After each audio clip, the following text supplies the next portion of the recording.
Bonjour à toi, bonjour à vous, la communauté.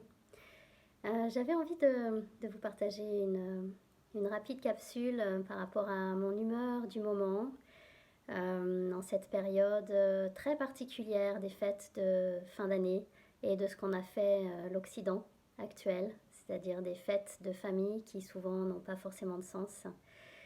Et je suis pas mal entourée de personnes qui cherchent évidemment du sens à cette période et qui le trouvent ou qui ne le trouvent pas, peu importe. En tout cas, beaucoup de personnes qui sont en quête de sens, de pourquoi cette période. Et parce que c'est une période où il y a beaucoup de remontées confrontantes entre cette société d'ultra-consommation de cadeaux dans les familles, pour lesquelles pourquoi faire un cadeau? Quel est le sens de tout ça? Ou alors aller faire une fête de famille, se retrouver avec des gens où on est bien ou pas bien. En tout cas, souvent, on fait plaisir à l'autre sans forcément se respecter. C'est pas une généralité, mais c'est ce que j'entends en tout cas beaucoup autour de moi et c'est ce que ça parle en moi dans mon process aussi.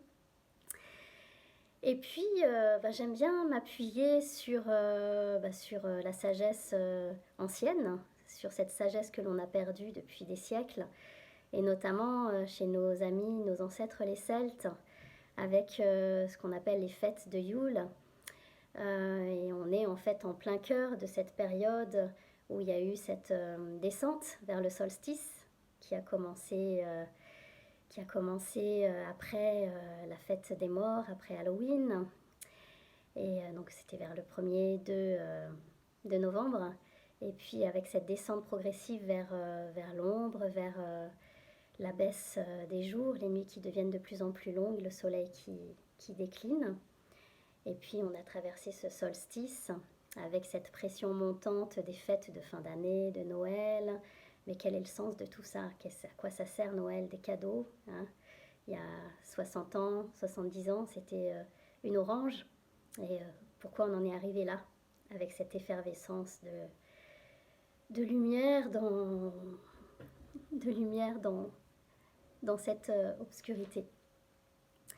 Et puis on a traversé le solstice et puis donc maintenant les jours rallongent et les Celtes fêtaient justement après ce solstice, à travers ce solstice, le fait que les jours rallongent, que la lumière revient après l'obscurité, après la traversée de nos ombres. En fait, c'est une période d'introspection, une invitation en tout cas à aller dans l'introspection, à aller dans peut-être une solitude intérieure avant que les jours rallongent, avant que la lumière ne revienne progressivement, pour ensuite être fêtée autour du 2 février avec les fêtes de la Chandeleur, cette couronne pour couronner en fait le soleil, le retour vraiment de cette couronne de lumière. Le 2 février, je crois que ça correspond à une nouvelle lune, le nouvel an chinois d'ailleurs.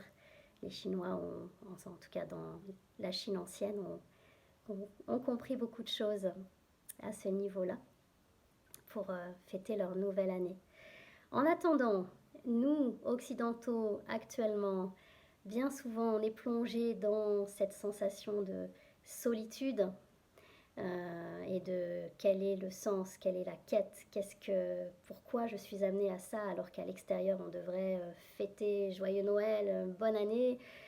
Et bien souvent, il y a une sorte d'hypocrisie générale. En tout cas, moi, je parle de mon point de vue et de ce que je sens. Alors moi, j'aime bien m'appuyer sur une des cartes de Osho, qui est cette carte Aloneless, qui a un double sens. Dans cette carte, au premier abord, la vision de cette carte, c'est un vieillard qui est dans l'obscurité et qui a l'air complètement perdu. Et pourtant, il y a une lueur juste derrière lui. Parce que, en fait, affronter cette obscurité intérieure, c'est quelque chose de très humain. L'humain est un mammifère qui n'aime pas être seul. Et on est tous faits pour vivre ensemble. On est des êtres de lien, de relation. Et c'est d'ailleurs ce qu'enseigne le tantra, hein, la trame, tisser le lien, l'art de la relation, l'art de relationner entre moi, entre les autres, avec le monde, avec la nature.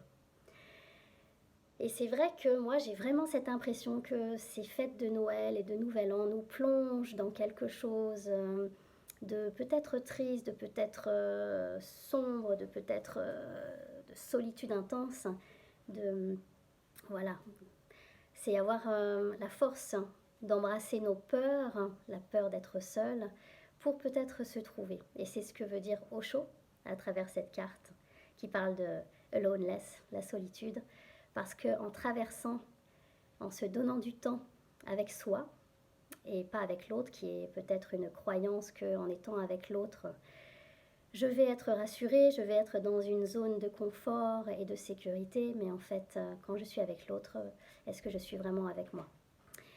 Et en fait, un autre sens de loneliness, en fait, il y a aloneness et il y a loneliness qui est en fait deux termes en anglais qui parlent de solitude, mais loneliness, ça, pour moi, ça va avoir peut-être plus le sens de trouver la paix.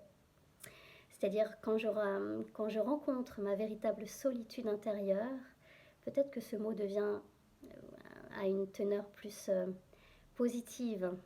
C'est-à-dire que rencontrer ma solitude intérieure, c'est rencontrer peut-être ce qui existe en moi, la présence, les pulsations du vivant qui est en moi.